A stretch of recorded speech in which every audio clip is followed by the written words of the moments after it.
Wish you were one of those influencers with raving fans who binge on your every word, consume all your content, buy everything you have to sell, and demand even more? Then stay tuned while Authority Magazine columnist and BuzzFeed contributor Tracy Hazzard shares strategies, tips, and tactics from top videocasters, podcasters, authors, and social influencers on creating that bingeable factor. Now, let's join Tracy as she explores how to rise above all the digital noise with the binge factor.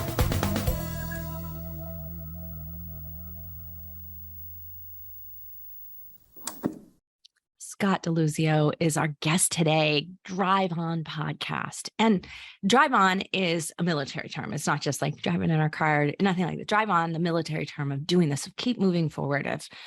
And Scott is just such an inspiration. The why around starting his show, the impact and ripples that it has, and the fact that he doesn't really completely focus on that is amazing. So let's dive a little bit more in so we can understand Scott before we get started. So Scott DeLuzio is an Army veteran who served in the Connecticut Army National Guard as an infantryman and was deployed to Afghanistan in 2010. Like many soldiers who deploy to combat, that deployment changed Scott forever. His podcast, Drive On Podcast, talks about the challenges soldiers face when coming back home, reacquainting with loved ones, finding a purpose outside of the military, and the struggles that come with it all. I know you're going to get a lot out of hearing Scott's story and how this podcast came about and things like that. Those are all going to be a part of it. But there's some real lessons here into how we take care with our audience, how we make sure we bring them the right guests, how we vet things overall. And so I'm so glad to have such a great example as Scott DeLuzio. And let's talk Drive On podcast. Scott, welcome to the show. So glad to talk with you. The Drive On podcast. I really love your logo, like your cover art icon. It's so simple and powerful in its imagery. So I just think that it just like sends the right message. It tells me exactly what your show is about. And I think it tells me a little bit about you at the same time. It gets me the sense of like, you're going to get right to the point. And I love that. I love that you mentioned that. Thank you for that feedback. It's one of the things that I wanted to do is just kind of get across like the name of the show and give you an idea of what the show is going to kind of be about. And it's kind of hard to do when you have like one little square graphic that you have to use to get all of that information across. So, I appreciate that. You pack a little power in there, right? Yeah, it's got to have a little punch. I mean, you can't just tiptoe around what the message is going to be or what the show is going to be about, because people will be scrolling by and they're going to look at it real quick, and you got 5 seconds to try to figure out what the show is about and before they scroll on. And they scroll on. Exactly. So congratulations on reaching more than 200 episodes. Quite an accomplishment. You should be really, really proud of yourself. You have defied the odds of many, many podcasters out there. You are in the elite 10%. That's awesome. Yeah. When I first started this podcast, I didn't really know how long it was going to go on for. I know a lot of podcasts, I think most of them are like 12 episodes or so, 8 episodes, and that's it. When I started it, I didn't have a clue what I was doing as far as podcasting, as far as the technology goes. Like, what kind of microphone do I need? Do I need any special software or setup or anything like that? So I was pretty much winging it for the first few episodes and learning as I went on. And so if you go back and listen to the first few episodes, I apologize. It's probably not the most clean and polished thing out there. But as I went on, I started to get more and more comfortable behind the microphone and with the types of conversations that I was going to have with people. I started off with people that I knew, either people I served with or friends from high school or other family members and things like that, just to get used to it.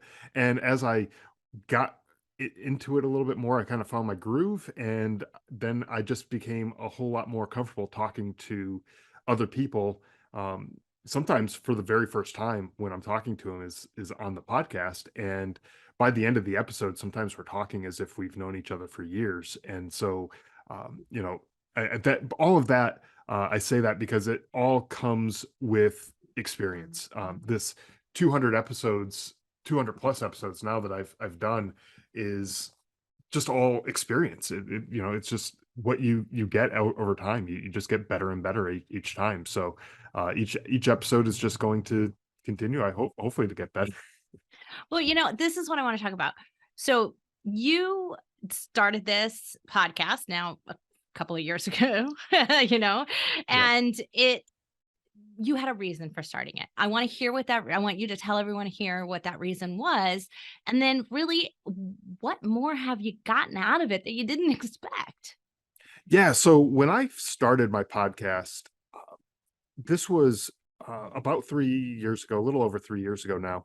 And I had, just as background for people who don't know me, I served in the military, deployed to Afghanistan, and came back home, dealt with my own issues. And I'm sure we can get into that if that's, something of interest. But I also noticed that a lot of the people that I served with were coming back and dealing with a bunch of different issues as well. And as a matter of fact, the company that I served with overseas, we didn't lose a single soldier while we were over there in Afghanistan. And we started losing people to suicide back home when we all got back home. And I started thinking about like the reality of that situation. Like we all survived spending close to a year over in a place where people literally wanted to kill us, and we all survived that. And then we came home to a place where people wanted nothing but the best for us, and now we're starting to lose people. Like this just didn't connect with me in my brain. It just didn't seem to make a whole lot of sense. And so I said, well, I'm not going to just sit around waiting for another phone call saying that another friend has taken their life. And at that time, I also started to realize just how widespread of an issue this was amongst the entire veteran and military communities. And this was something that I wasn't okay with just sitting around and letting happen. I said, I need to do something. I want to reach as many people as possible. And I said, well, I think a podcast would be a good way to do that. It's free for the listeners. They can just download the episodes, listen to it, and get whatever help or feedback or advice that I can offer through this podcast. And there's really no barrier to entry to as far as them to get them to listen to the episodes. So I figured it can help as many people as are willing to listen to it. The only struggle was what I talked about before, was I didn't know what I was doing as far as starting a podcast. And Well, that's I that's have kind to of a big say, issue, right? yeah, well, I have to say your motives, your mission for doing this is so powerful that I think it overcomes any kind of tech challenges you might have had at the Yep. beginning. Like if just knowing that, I would be very forgiving as a listener from the Right. beginning of your show. And the reality is that whatever little tech challenges you had, and there weren't many, because I went back and listened to your first episode, it's not bad at all. Like you are probably a way more critical than it really, than it really needs to Oh, be. absolutely. I'm sure that is absolutely true. Yeah. We're usually our own worst critics That's right. whenever we do anything. We look at something, it's like, oh man, that's crap. I know I could do better, but But it's a trial and error. And as you get better and you realize, oh, that was a better way to record. Oh, this is a better microphone to use. Or wait, oh, yeah, I moved my office and now it works even better. Like, you just discover those things right. and you can hear it. But I think the power of your message, the power of what you're talking about just overrides any of those tech challenges. And I'm so glad you got started and didn't worry about making all of those things perfect before you got started, because it would have taken longer to get your message out. It would have taken longer to have those conversations. And if your goal was to just reach one person, you were doing that faster. Yeah, exactly. And there's a saying, I don't know who said it, but you never want to let perfect get in the way of better. At least get started with something. You can always work towards perfection. We're never going to be perfect. None of us are. So why bother waiting for perfection? Because we'll be waiting forever, and we'll still never get there. So keep working towards whatever it is that you want to get started on, and just get started, and you'll get better over time, no matter what you're starting on. And so that's kind of what I thought about when I started the podcast. I wanted to just get stuff out there, get some content out there. And I started off with one episode a week, and that was a pretty good cadence for me. And then at the beginning of this year, I decided to switch to 2 episodes a week, and I'm keeping up with that cadence as well. And I just figured, the more information that we could put out there to help out the military, the veterans, and their families, and people who care about them, the better off we'll all be. And so the types of episodes that I have, I'm talking to veterans who have had their own struggles with whether it's PTSD or homelessness or substance abuse or you name it, anything under the sun that the veterans tend to deal with. We will talk about it, and then we talk about like what they did to overcome those issues. And so when you have if you think about it, when you have a listener who is out there struggling with something and they're thinking that they're all alone. No one else has ever dealt with this thing. They're isolating themselves. They're not talking to people or whatever, and they just think this is my problem. No one else knows what I'm going through or whatever. And they hear someone else has had something very similar happen to them, and they've experienced the same things, and they've figured out how to deal with it in a healthy way, an appropriate way. Now all of a sudden, boom, there's some hope for that person who is sitting there all by themselves thinking, crap, this is my problem and I can't figure out how to deal with this. So now we have hope. And we also talk to people who provide services to veterans, different alternative forms of therapy and things like that, where or even job placement services and stuff, because there's all sorts of services available that aren't necessarily through the VA, which a lot of veterans know about and they will go to, but it's not right for everybody. It's not the perfect fit, and so And it's not they easy. try. No, it's not. No, It's there's not a an lot easy of access even then. So a unfortunately. lot of red tape that you got to go through just to get through the VA sometimes, and that obviously that process could be better. But when we start talking about these nonprofits that don't have any of this bureaucracy, it's just like, hey, we're here to help you. Let's get you the help that you need and whatever the category is. And now these veterans are like, oh, well, crap, I didn't even know about this service that's available. Now again, there's more hope. Now there's something that they didn't know about, and here we are looking at a more hopeful situation. So at the end of the day, it's all about giving hope to those people who might feel like all hope is lost. Oh, it's wonderful. So I'm going to do your binge factor right now. So for everyone out there who's this is your first episode listening to the binge factor, this is what I do. I help to psychoanalyze what Scott's binge factor is on the Drive On podcast. And in this particular case, Scott, you just touched on it right there. When you're bringing hope to a community and you provide actionable, helpful things in every single episode, I'm going to trust you with my ear. And so I'm going to go back and listen to all the episodes I didn't listen to, find out what I was missing. That's why your show is truly bingeable. But more than that, I suspect that if you analyzed your numbers, you discover that not only were they listening to the episodes all the way through, that you probably have more than 100% listen through rate. Because if I heard something on there that I thought might be useful, I'm going to share it with someone and I might even play it for them. And so you actually might find you have 105% or 110% listen through rate where I played a segment for somebody who then becomes a listener and listens to all your shows. So you've created virality. So you've created a viral binge listening situation here of someone Right. so excited to share that show with someone else who might need the help as well. And I think that's the beautiful thing about the show that you created. But I also want to commend you because I think podcasting is the perfect place for you to reach an audience. Too often we're like ready to go to video or we're ready to go to TikTok or we're ready to do these things. But you hit it on the head when you were talking about your listeners. They feel isolated and alone. And they are less likely to be scrolling through social media in a positive way. They're more Right. likely to be ruminating in this, but they might reach out and check out a podcast because that's a solo activity. So you actually hit on a perfect place to reach your audience as well. Yeah, and when you think about the types of people who would traditionally listen to this type of podcast, the military veterans, the people who are struggling, isolating themselves and stuff, they typically are not the types of people who want to just go reach out and get help, who want to go to counseling or whatever. And, for various reasons, it's just kind of part of the military culture. Suck it up, be a man, deal with it, all that kind of thing that you tend to get drilled into you from Well, you're the early on. solution, right? Right. You're And so so often the here's solution. So it makes it hard to be asked for help. Right, exactly, exactly. And so with the podcast, a lot of times people aren't going to want to let other people know, hey, I have this problem. But a podcast, you can listen to it. You got your earbuds, you put your earbuds in. No one else knows what you're listening to. You could be rocking out to some music or you could be getting help.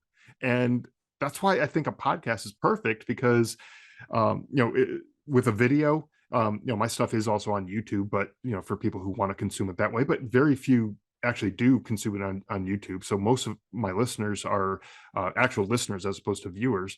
And with a video, someone could see what it is that you're watching, and that may not be quite as comfortable. So when you're just listening to it and it's just you listening, no one else has to even know what you're listening to.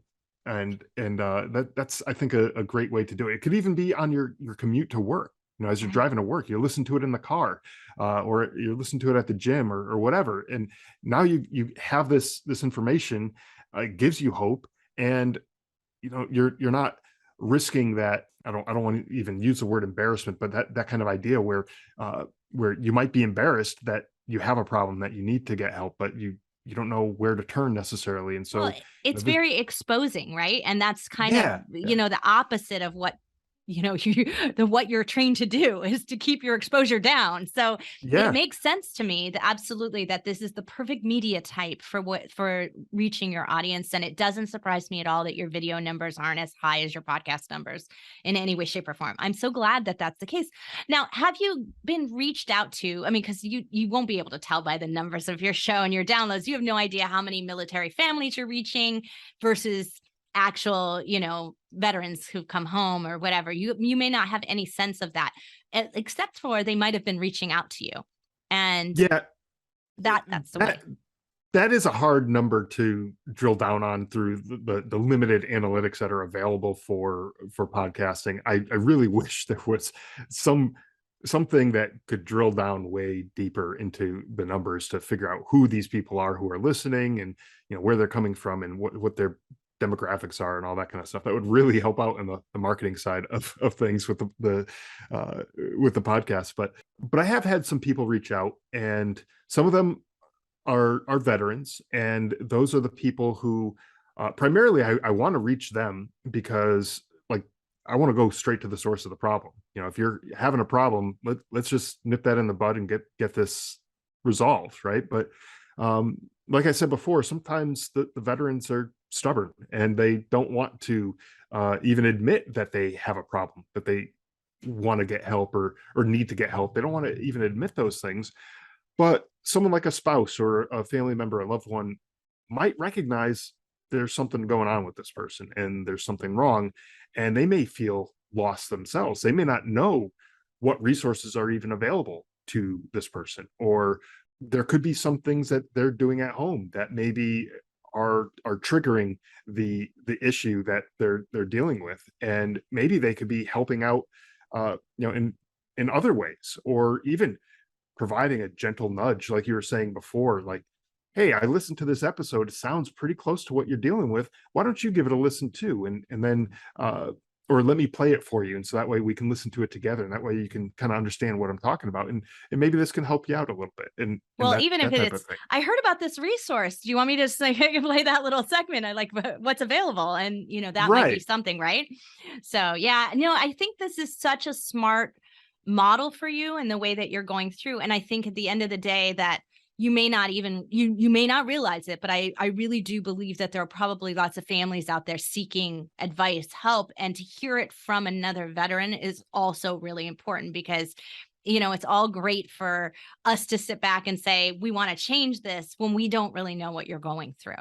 And that Right. I think is also really helpful. And so I love your model. I love what you're doing. This is just and the way you approach your episodes has a nice patience about it, but there's still this energy of hope that you have in your voice. I don't know. I don't know if you realize it, but you do. It sounds like you said this early on when you were just introducing us that you worked on yourself, that you already did some of that work. So you're through a portion of it.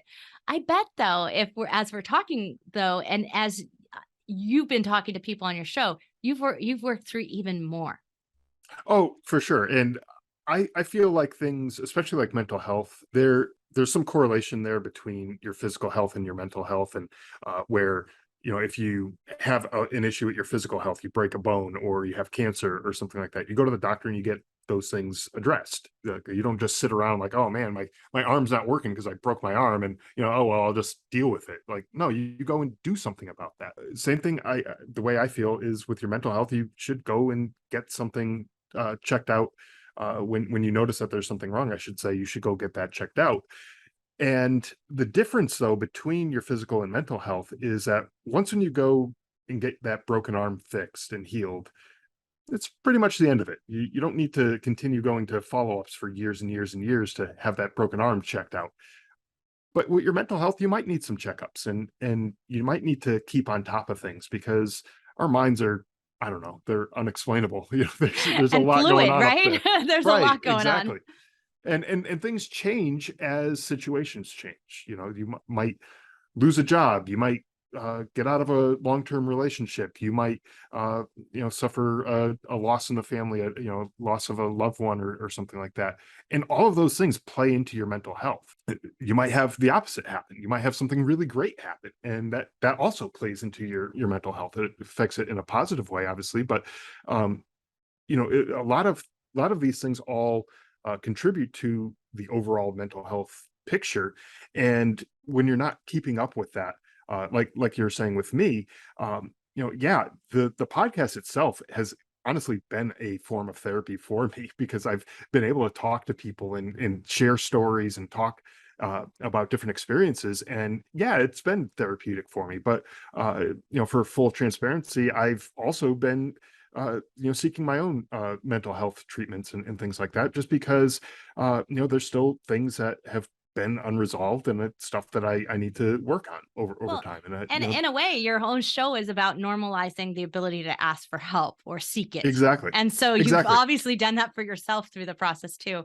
Yeah, I mean, this is just really beautiful what you built here, and I really am so impressed by everything, and I'm impressed with a lot of podcasts. Like, I mean, there's a lot of podcasters come through me here, and I'm like, there's some impressive things, but all in all, everything that you've built is conducive to meeting your ultimate outcome, your ultimate goal. And I think that's really powerful. Everything working together, and it's in the right place at the right time. And Yeah. that's also something. So I do want to touch on the three things that we talk about with every person here. And I think there's one aspect of this that I really want to really dial in. And so normally I ask people how they get great guests.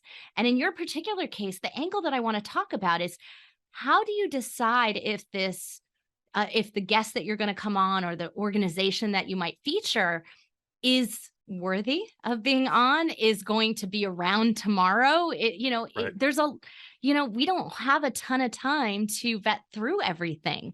So how do you go about checking that out and making sure that your association with them is going to be a good one long term? Yeah. So first off, I'll touch on the organizations that I or the representatives of organizations that I talk to on the podcast.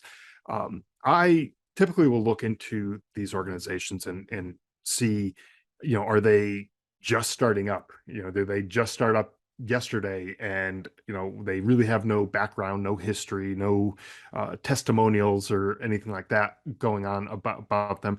I'm going to be less likely to want to talk to them, unless it's something just out of this world amazing. Then I'm going to be less likely to want to talk to them, because there is a bit of a lead time between the time that I record and the time that the episode comes out. And if I don't know if they're even going to exist in a couple months when the episode finally is released, I kind of don't want to waste my time or their time doing that. But if I'm talking to some people, I've had people on from the American Legion and the VFW, and representatives of those organizations. They've been around for quite a while, and they're probably going to still be around 6 months from now, a year from now, even longer, and they'll probably be around longer than this podcast will be around. So I have no problem having those types of people on.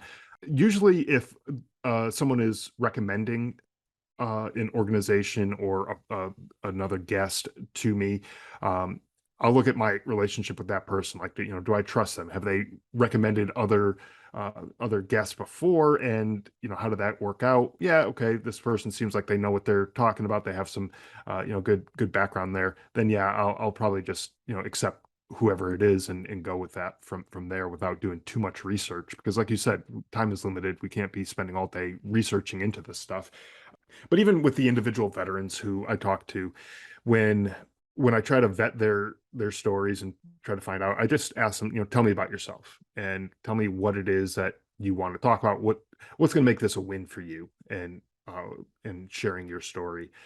And with a lot of them, I tell them that your story is important. I want to get that story across to help other people. And you can tell when there's someone who just wants to sell their whatever. And they don't have any intention of contributing anything of value to the audience. They just are there as, hey, this is a sales or marketing tool, and I want to just get my name out there. I had one person who was a Navy SEAL, and they were also running for Senate or Congress. I forget exactly what they were running for, some political office. I don't even remember what it was or what state it even was from. And they reached out, and I asked, like, what is it that you want to talk about? Can you share some information about yourself? And all of it was like links to their political website. And I was like, well, sorry, this is just not going to work. That doesn't sound what I want to be associated No, with, right? exactly. Yeah. So I just Yeah, dropped too them pushy, right there. not helpful enough. Yeah. Well, so I think this is good. I mean, I think as long as you're honest with your audience that you aren't really like seriously vetting these things. So it's not a complete endorsement and recommendation unless you said, I've personally used these services, then I think it's Right. fine. It's information and It you is. present it that way. Yeah, and the thing is, everyone has their own unique stories, their own unique background, and um, I can't, I don't know all of these people intimately. It's not like I served with all of them or anything like that, but they all have these different experiences, and who am I to say no, you can't share that story or whatever? Well, because you Like, don't as know long what's as going it's to not resonate, right? You don't know right, exactly. where your audience is at any given moment. You don't have direct connection to them, so you don't know where they are, and that might be the one thing that tips them over. And if it makes a difference, and you brought hope and you brought change, then you did what you were supposed to do. You're just supposed to be the conduit for that. I think sometimes we take Exactly. it too seriously here on the Yeah. podcasting side, and I think our audience does understand that we're just information gatherers in a sense, Right. and we did, Yeah. but I always do. I mean, I suspect you want to do the best job. You have integrity and you care about that. So you are doing a bit of vetting. Yeah, I am doing the vetting, and I want to make sure that it's legit information that people are sharing. I don't want someone to come on and just say, oh yeah, I did X, Y, and Z, and this is what helped me, and it's complete bogus nonsense. I don't want that, obviously. Someone might come on and say, hey, I did this thing, it's a little unorthodox, but hey, it worked for me. Okay, cool. Like, let's talk about that, and let's dive in. Like, why did it work for you? What have you tried before? And like, let's go down that rabbit hole and try to figure out what all of this means. And then again, like you said, that might resonate with somebody who's listening, and it may not resonate with some other people, but it may help that one person who's listening. And honestly, that's, to me, what it's all about. It's just getting different points of views out there and helping out as many people as I can. Well, so we didn't talk about this before we started this interview, but you said the VFW, and it just brought back my Connecticut roots. So you're from Connecticut. You were part of yeah. And so where in Connecticut are you from? So I'm originally from a town called Glastonbury, which is in central Connecticut, kind of just outside of Hartford. I'm a Danbury girl. Danbury. Okay, so yeah, Yeah. I've lived in a few different towns in the central Connecticut area. Danbury's a little further out west towards New York, but it's a small enough state. We're all from the I know same where Glastonbury area. is. Yeah, absolutely. Yep. So, but it reminded me when you said the VFW, my grandfathers were big VFW guys. They were always down there with their buddies. They used it as a network. They used it to advise each other and get help. And this is how those communities used to really make a difference in making sure when they came back from war and they were trying to acclimate into the business communities and find their way, that they could do that. And Right. that's so distributed right now. And you're creating a hub again for that. But it also got me thinking that based on my second question that I ask everybody, which is how do you increase listeners? Have there been organizations like VFWs and other things that have helped you expand your listener base by talking about your show or by sharing your show or doing any of these? Have you been able to tap in that as a listener growth strategy? That is something that I need to do a better job at, is tapping into some of these organizations. I did have people from the VFW that I interviewed from like the national organization that I've talked to, and that obviously helped. And same thing with the American Legion, and I've talked to people from around that organization, and that helped because they distributed it out on their social media, and that helped get a nice boost in the listeners for those guests on those episodes. But yeah, definitely I need to do a better job of that in-person networking and getting to know these people and letting them know about the podcast and sharing the resource, and letting them know about all of that stuff. But ultimately it's like the biggest thing for me as far as the growth has been talking to other podcasters on my podcast and kind of just doing a swap type thing where I'd be a guest on theirs, they'd be a guest on mine, and we have similar enough podcasts that their audience would likely be interested in my show, and my audience would likely be interested in their show, and so we swap audiences essentially by coming on each other's shows, and that helps to grow the listeners when they promote it to their audience. I just naturally get a bump up in the listeners for those episodes, and it's been growing steadily over the years, and the longer I have the podcast, it just continues to keep bumping up like that. Well, I'm very sure there's some organizations out there. It comes to mind that I interviewed a podcaster like really early on in the Binge Factor. I think it wasn't even called the Binge Factor at the time when I interviewed him, and he had the Not Old Better show. And I don't think he has it anymore, but the Not Old Better show got picked up by AARP magazine, that like the traditional print magazine, Okay. and was on a list of podcasts you might want to listen to. And he went to like 50,000 downloads an episode or some crazy number, I think. Wow. So I'm very sure that might be actually a great strategy for you going Yeah. forward. But you're right. I think podcast swapping is a great way, because if there already are veterans listening to that show, or if there's already a likeness in your audience, they're podcast listeners. You don't have to work to figure out how many of that have that circulation of that magazine actually would even try a podcast, right? You don't have to think that through. It's already like to like. Exactly. Yeah. Exactly. Yeah. And that's something that we've done. There's a group of us, probably about a dozen or so of us, who all have veteran focused podcasts or YouTube's channels and other things that we do, and we just kind of collaborate, and we've had each other as guests on our podcast, and we've also just bounced ideas off each other, like, hey, there's this opportunity, I don't know if this makes sense, like, let's talk about it. It's almost not quite a mastermind group, but it's something similar to that, where we share our expertise and our experiences with each other to help each other grow. The way I look at it is like, none of these people are competitors to me, even though we may have the exact same target audience and we may have the exact same type of podcast and message, because at the end of the day, all I really care about is getting the message out to help people. And if that is through my podcast, awesome. If it's through somebody else's, cool. I'm good with that too. Yeah. Yeah. So good. I love that you're collaborating. This is really the way at which you share what's working, because you have similar audiences. When you share what's working for you, that's when you're going to find more listeners altogether. And one podcast is not enough for most podcast listeners. They're anxious to hear more. So it's Right. not going to lose you anything in the process. You're only all going to gain. So I do love that you're working on that.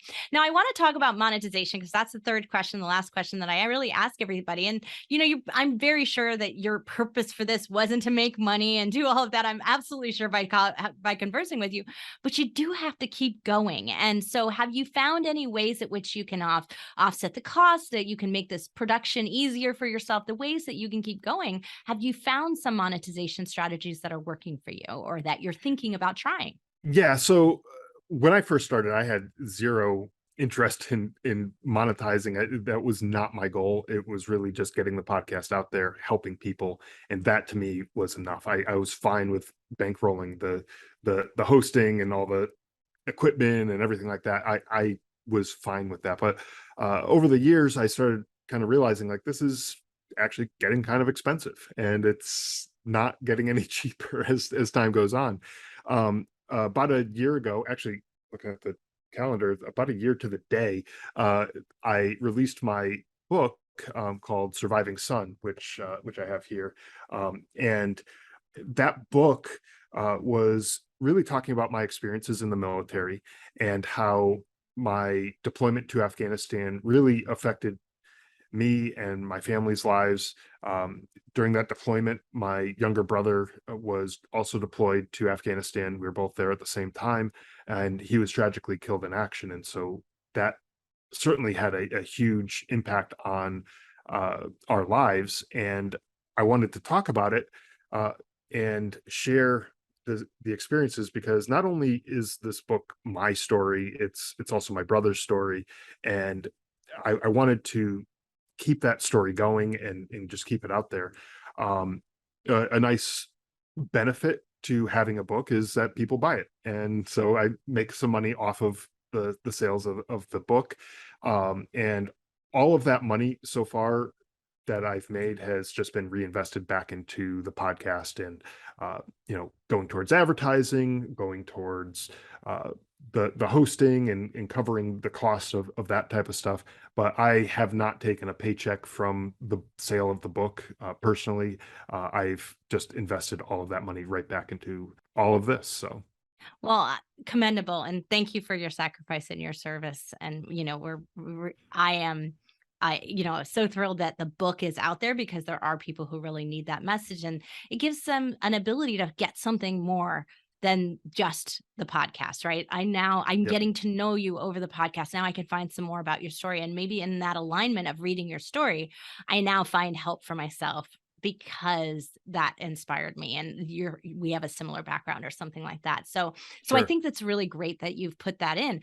I do think there's some things for you in terms of monetization opportunities, and I'm going to talk offline with you about some of those ideas, but I do think there are some ways to really make it so that you're not making money off the audience. I think that that's maybe the distasteful part for someone who's got a impact mission driven podcast, is that I don't want to make money off my audience, but I do need to make sure that I can keep being there for your audience. So the Right. audience is understanding of that, right? We accept that as a listener of a show, that we don't want it to go away tomorrow, because we know how much value they're bringing to me and to my family and to the changes you're making in the world. So it's not, I'm going to say it's not unethical in any way, shape, or form for you to make money, right? You need to Sure. keep going. But at the same time, I understand that there are more tasteful ways to do that, or more ways that feel in alignment for you. And that's something worth exploring, especially you have served, you have given 200 plus episodes to your audience. You have, I guarantee, impacted thousands of people. You don't even know it. So you earned the right to be able to do that. Now let's find a way to make that work. And that's strategically just something that needs to be thought through, and maybe finding other models out there of what I Yeah. call alternative monetization that just might work. The book is a good way, but maybe there are others out there. And so I'm thinking about some ideas, and maybe we can talk about them. And if we find one that works for you, we'll come back and have you come back and talk about it. How about that? Yeah, for sure. And the book is been great as far as monetization goes.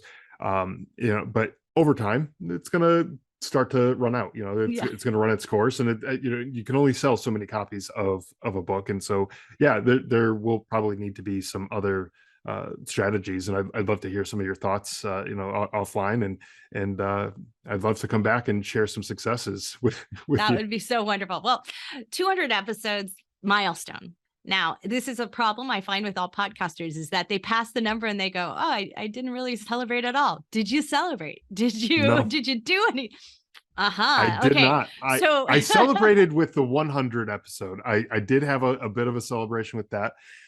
200, I took it as I'm fine. it's just another number. I know this happens all the time. I had a podcaster that just, a good friend of mine, who just hit 500, and I was like, what are you doing to celebrate? And I'm like, you like have to at least go out to dinner and do something. Like you have Yeah. to, do a little dance because it is actually a really big accomplishment. That's what I want you to hear from me as to having reviewed tons of shows in the podcasting market, is that when I said you're in the elite 10%, the elite 10% who made it over 100, I don't even really know the dialing into the number that made it over 200, but there are less of those. So Sure. you really have done a major contribution and should celebrate that. So congratulations on that. Well, thank you for that. I appreciate that, and the recognition of that accomplishment. It's a lot of work to do even just one episode, but when you multiply that out 200 times, or 200 plus times now, it's a lot that goes into it.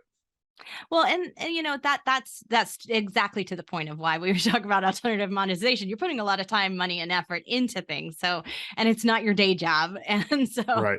that makes a big difference as well. So we'll see what we can do to get you moving on that. But is there anything that you would like to say to others out there who are really thinking that they have a mission-driven impact podcast in them and something's holding them back? Do you have any advice for them? I would say just get started. Just do it.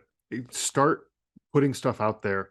And when you start sharing the episodes that you're putting out there, share it to anyone who you think would benefit from it. Share it on your social media, share it to your contacts on your email, share it to whoever you think will listen to it, and start paying attention to the feedback that you get from those people.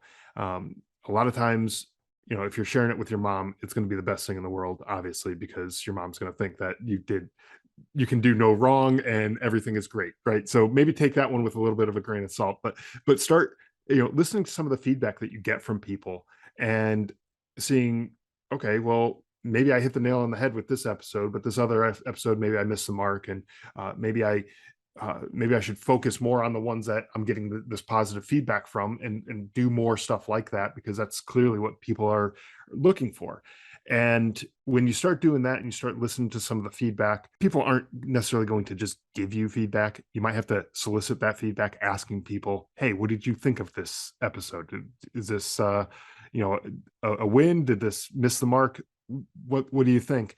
When you start asking those questions, you'll start to get some information from people, and then you'll have a better idea of where to focus your attention on the types of episodes. But, at the end of the day, you're not going to know any of this stuff if you don't just get started. So I think the biggest piece of advice that I would give to people is just start. That's really great advice. And I'm so glad you said about pushing it out there, because very often when we do something that might be social impact or mission driven, that kind of model of podcasting, we think, oh, our friends and our family, like our social media audience, they don't need to hear that, or our business associates don't.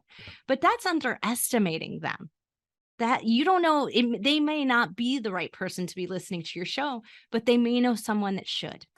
And Exactly. we're not giving them the opportunity if we aren't actually telling them about it. We're not being pushy. That's exactly right. When you might, like you said, you might have a business associate who has nothing to do. Like I have business associates who are not veterans, but they have family members who are. And so I'm sure they might be willing to share that episode that just resonates with, oh yeah, my brother-in-law, or my sister, my whoever happens to be going through a very similar thing. Let me share that with them, and that maybe that's going to help them out too. So yeah, share it out to whoever, and see where that takes you. And you'll start to get some traction, and you'll start to see who's, some people are just not going to share it at all, because that's just their nature. They're not going to, and fine, don't bug them with it, because that's just kind of wasting your time. It's wasting their time. But you'll start to get some of those people who are, I think Pat Flynn calls them super fans. Super fans, that's right. Super fans who share it all.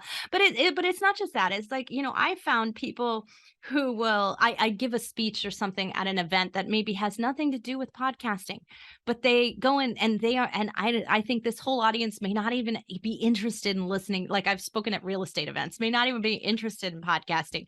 And all of a sudden I find they're sharing my show. And they're sharing my show because they want to thank me for the service I gave them of giving them a speech, right? Or giving them advice, right? And so, you have an audience who would like to thank you for your service. And the best way to thank you is to share your show. That's an easy ask, actually. And it's really easy. easy. And it makes it a win-win for everyone. They feel like they've been able to help you out because you've offered them something of value, and it does help you out by sharing your show, right? Yeah. Scott, thank you so much for being here. Thank you for your service and your sacrifice, and for the Drive On podcast. And you keep on podcasting. I can't wait for you to make it another 100. Well, thanks so much. I don't see any signs of me slowing down in the future. So I'm sure I'll make it to 300. And I bet you 500 won't be too far off either. Oh, I'm so glad to hear that. I mentioned at the beginning that there were going to be some big lessons here from Scott, that we were going to hear about ways to vet guests and be careful with what we do, because we have to take care with our audience. And Scott, it is so critically important. He can't take the risk that he's exposing his audience to more pain than they already have been in, to more stress. Like, none of that can happen. So he has to take care with the guests that he has, the companies that he aligns with, the organizations that he doesn't, but he can only do so much in his role. He's not being paid for this, right? So there also has to be some grace given to us podcasters, especially those like Scott, who are really trying to fill this gap and really fill this area where information is missing, and understand that there's information out there, and that's what we're bringing, not endorsement. So being really careful, I'm going to say, outward and authentic and transparent in the way that you present that and who you're presenting is critically important. And too often there are lots of podcasters out there. Scott is not one of them at all, but there are lots of podcasters out there who are abusing the influencer system and abusing this model of it by not disclosing that they're being paid to podcast about this guest. So when you are, really talk about it, make sure. And when you're not, talk about that too, so that they understand that you're just presenting out information for them to consider and not expressing an explicit endorsement of something. So just wanted to share that with you as one of the great takeaways and lessons that I took. But such a great show. Drive On Podcast, Scott DeLuzio. Check it out at thebingefactor.com and come back next time and listen to another Binge Factor and get another successful podcaster to learn from.